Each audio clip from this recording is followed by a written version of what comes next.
Everything changed in a matter of seconds on a rain-soaked practice field in Charlotte. Welcome to NFL Nexus. I'm your host, and today we are pulling back the curtain on a franchise standing at the absolute edge of a cliff. Now, before we get into the heavy stuff, make sure to subscribe to the channel, like this explainer, and comment down below on what you thought. And if you truly want to support the deep dives we do here, consider becoming a channel member. Okay, let's set the scene. It is May 26th, 2026, day one of organized team activities for the Carolina Panthers.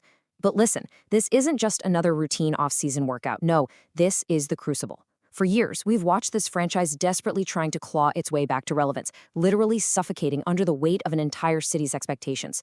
The front office has been eerily silent, leaving this raw, thick tension hanging right there in the humid Carolina air. Make no mistake, this is a defining season. The very foundation of this organization is being tested right here, right now.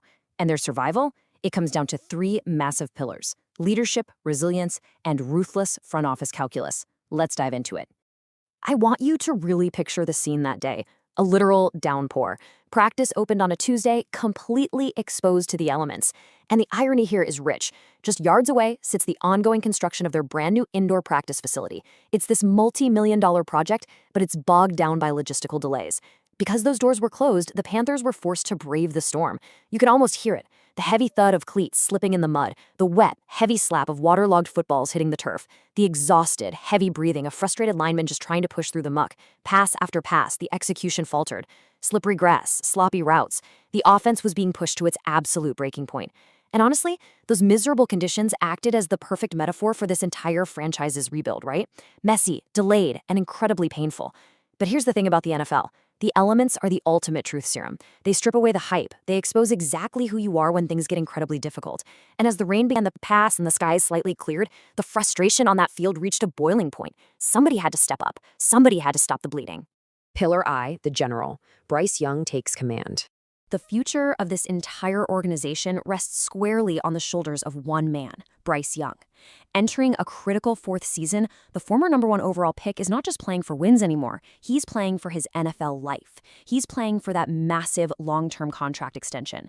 So when those dropped passes kept hitting the wet turf on that rainy Tuesday, Young didn't just hang his head. He didn't walk away. He snapped. He demanded perfection. He forced a defining reaction from his offense that rippled to the entire facility. Head coach Dave Canales describes the exact moment. When the offense was faltering, Young gathered them and said, "Let's lock back, we gotta come up with these balls." But, as Canales noted with a grin, I think he said it in a little more colorful language than that. This matters deeply, guys. Contrast this explosive, expletive-laced demand for greatness with the quiet, stoic, and frankly often overwhelmed demeanor we saw during his disastrous rookie season. This is a massive psychological shift. This is a quarterback showing raw, vocal, fiery leadership. He's no longer just a talented arm trying to survive the pocket. He is a general demanding respect from his troops. Canales went on to say, "I love the fact that he's taking ownership, and the guys see that and rally around that. Because in the National Football League, pure talent only gets you to the door. Ownership, absolute command, that is what secures a franchise quarterback his first big extension." Total command of the system. That is the exact expectation for a fourth-year quarterback. And it's what the coaching staff is finally seeing out of Bryce. But let's pause and think about what total command actually looks like under the microscope. It's not just throwing a tight spiral. It means mastering the pre-snap chess match. It means Young stepping up to the line of scrimmage, immediately identifying the Mike linebacker, and shifting the protection before the defense even fully sets their cleats. It means knowing the intricate route concepts so well that it's second nature, knowing exactly when the tight end will break, anticipating the wideout's leverage against a press corner, and understanding the exact release valve for the running back if the pocket collapses. And he has to process all of that in less than 2 seconds. Veteran guard Robert Hunt, a man who has seen his fair share of NFL trenches, immediately backed this up. Seeing a young quarterback mature into this role completely changes how an offensive lineman blocks. Hunt stated that Young has these leadership qualities in him, for sure. The entire locker room is rallying behind this new vocal command. But the challenge now? Doing it on a daily basis, maintaining that intense fire long after the rain dries up and the season grinds on. Pillar 2, the weapon. Jonathan Brooks returns. Look, if Bryce Young is the general, he desperately needs soldiers who can actually survive the grueling war of an NFL season. And there is perhaps no story on this roster more tragic and more triumphant than that of running back Jonathan Brooks. This is a story of immense physical resilience. It's a brutal reminder that in this league, everything you've worked for can be taken away in a fraction of a second. Just look at this agonizing timeline. In 2023, Brooks was an absolute force of nature at Texas. We're talking 1,139 rushing yards, 12 total touchdowns. He was utterly dominant. And that dominance earned him a second-round draft selection by the Panthers in 2024. He was supposed to be the guy. But then, disaster struck. Just 3 games into his rookie season, he suffers an ACL tear in his right knee. And the nightmare didn't end there. He suffered back-to-back ACL tears across 2023 and 2024, forcing him to miss the entire 2025 season. I really want you to think about the solitary confinement of an NFL rehab room, the freezing shock of daily ice baths, the agonizing repetition of physical therapy when your body just won't do what your brain tells it to, the immense mental toll of watching your entire 2025 season slip away, observing your team battle from a hospital bed or a couch. That is an eternity in the NFL. But now, it's 2026, a triumphant return. He is finally back on the practice field. He's just 22 years old, participating in non-contact drills, catching passes out of the backfield, taking handoffs from Bryce Young. It is a massive, tangible, emotional boost for this entire football team. But the NFL is a ruthless, unforgiving business, and sentimentality doesn't win football games on Sundays. So the crucial takeaway here is this: absolutely nothing is guaranteed for Jonathan Brooks. He is stepping right back into an intensely competitive, high-stakes backfield. Let's do a micro-analysis of this room, because it is crowded. First, you have Tuba Hubbard. Hubbard is incredibly dangerous because he is reliable. He has already proven he can shoulder the load and grind out those tough, dirty yards between the tackles while Brooks was sidelined. Then you have Trevor Etienne, bringing a fresh, explosive dynamic to the outside zones that defenses have to respect. You also have the veteran, A.J. Dillon. He is a bruising power back who thrives in short yardage and goal line situations, which, by the way, are areas where a recovering knee might be a massive liability. Even guys deep on the depth chart like Anthony Tyes III and Miles Davis are fighting tooth and nail for backup roles. This is the cold, ruthless reality of the running back room.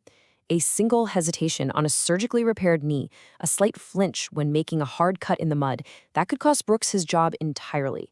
He has to prove that his knees can hold up and that his explosive college tape can still translate to the pros after missing 365 straight days of live football. Pillar 3, the arsenal. 3 realistic roster trades. The players on the field are giving everything they have, but honestly, it won't mean a thing if the front office doesn't do its part. As these OTAs unfold, the faults in the Panthers roster are becoming glaringly obvious. General Manager Dan Morgan has an urgent, high-stakes task right now, plugging the remaining holes to truly complete this rebuild. The draft is over, the prime free agency wave, that's totally dried up. Now, it's time for the art of the trade. First up, the defensive line. It is in a state of absolute crisis. Ashawn Robinson is gone, just a cold casualty of the salary cap. Tershawn Wharton is injured and out for a significant amount of time. Yes, they drafted Lee Hunter, but expecting a rookie to completely anchor the interior of an NFL defensive line against grown men week in and week out, that is a recipe for absolute disaster. Enter Daron Payne. The Washington Commanders' interior defensive lineman is in a contract year. He wants a massive new deal, and the whispers around the league suggest the Commanders are hesitating. Why? Because the salary cap mathematics are brutal, and Washington might not want to tie up top-tier money in an aging core. But for the Panthers, pulling the trigger on a trade for Payne isn't just a luxury, it is a borderline necessity. They need a massive human being who can immediately plug the A-gap and stop opposing offenses from trampling them in the run game. That is a highly specific, run-stopping gap that a rookie like Lee Hunter simply cannot fill yet. Next, let's look at the intricate salary cap math and the strategic maneuvering required for the tight end room. It's a game of chess. There is significant chatter right now about Chicago Bears tight end Cole Kmet becoming available. Now, this is heavily dependent on post-June 1st designations. For those unaware, an NFL team can designate a player as a post-June 1st release or trade, allowing them to spread the dead cap money across 2 seasons instead of absorbing a massive, crippling financial hit all at once. If the Panthers decide they need an immediate, undeniable upgrade at T1 to give Bryce Young a reliable safety blanket over the middle of the field, here is the exact roadmap. Step 1, execute the trade for Kmet. Step 2, cut Tommy Tremble. Trumbull simply failed to secure the spot as a dominant receiving threat. This cut is a cold, calculated necessity. But here's the magic. It instantly clears $4 million against the cap, perfectly offsetting the exact cost of acquiring Kmet. Step 3, let your young, high-upside draft picks, Jatavian Sanders and Mitchell Evans, develop in the shadows. They can learn behind Kmet without the crushing pressure of starting right away, until Kmet eventually hits free agency. It is brutal, but it is brilliant front office calculus. And finally, we arrive at the most tense, difficult decision Dan Morgan might have to make all summer, the Xavier Legette dilemma. Let's really detail his profile. Legette was a notoriously late bloomer in college at South Carolina. On the left side of this equation, you have the argument to keep him. In theory, you give a receiver with his raw physical traits more time to develop in the NFL. You wait for the massive leap from college to the pros to slow down for him. You hold on to the potential. But on the right side, you face the brutal reality of the business. What does a wide receiver 3 or 4 actually bring to this specific offensive system? They need precise route running and immediate separation.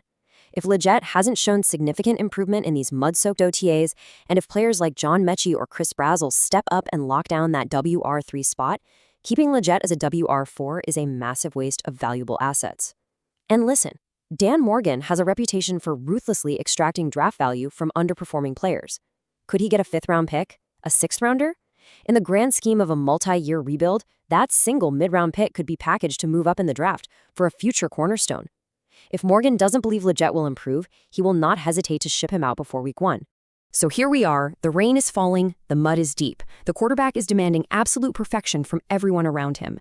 A young running back is fighting through the ghosts of a shattered knee to reclaim his career from the brink, and a general manager is working the phones, crunching the salary cap numbers, desperately trying to find the missing puzzle pieces before the clock runs out on another season. The ultimate question remains, does Dan Morgan have the pieces to finally turn this franchise around in 2026?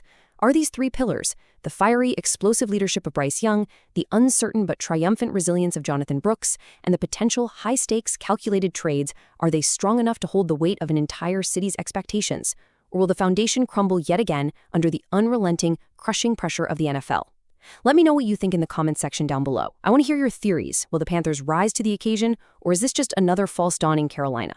Thank you for watching NFL Nexus. If you found this explainer valuable, hit that subscribe button, leave a like, and seriously consider joining as a channel member to support more cinematic explainers just like this one. Until next time, keep your eyes on the gridiron.